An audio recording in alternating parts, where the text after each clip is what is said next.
Две сценарија се во игра околу каматата за комерцијалните банки при распределбата на 250 милиони евро од унгарскиот кредит за бизнисот, соопшти премиерот Христијан Мицковски. Во преговорите се вклучува и Централната, односно Народната банка и гувернерката Анита Ангеловска-Бежовска, а неделава во Министерството за финансии, за разлика од досега, ќе има поединечни средби со банките.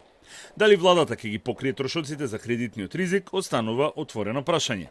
Конечен договор според премиерот ќе има на крајот од ова или на почетокот од следната недела. Анализираме две сценарија. Во текот на оваа недела ќе има Министерството за финансии поединечни средби со дел од банките, вклучително и Централната банка, гувернерката, и очекувам крајот на оваа, почетокот на следната недела веќе да излеземе со конечна позиција и да тргне оваа работа. Инаку да, се трудиме компаниите да добијат еднакви историски најниски услови што во овој момент може да се најдат било каде во светот.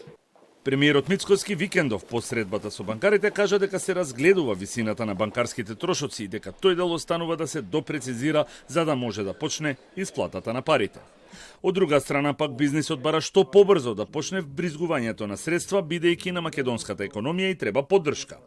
Околу условите за фирмите кои би аплицирале за средствата од кредитот, претседателот на Сојузот на стопански комори Трајан Ангеловски смета дека се поповолни од оние во комерцијалните банки.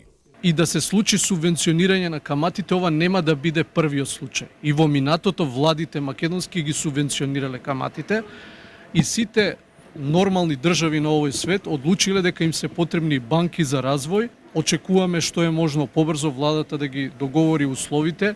Овој кредит во однос на рочноста е поповолен во однос на комерцијалните, исто така во однос на класичните комерцијални камати 3,20 е добра камата, така да ние од приватниот сектор очекуваме дека овие средства ќе ги добиеме преку Развојната банка и комерцијалните банки и ќе биде еден стимул за понатамошни инвестиции, развој, нови работни места. Владата и банкарите викендов договорија рокот за отплата на кредитот да биде до 15 години со грејс период до 3 години и да може да се исплати и побрзо доколку фирмата која го подигнала може да го стори тоа.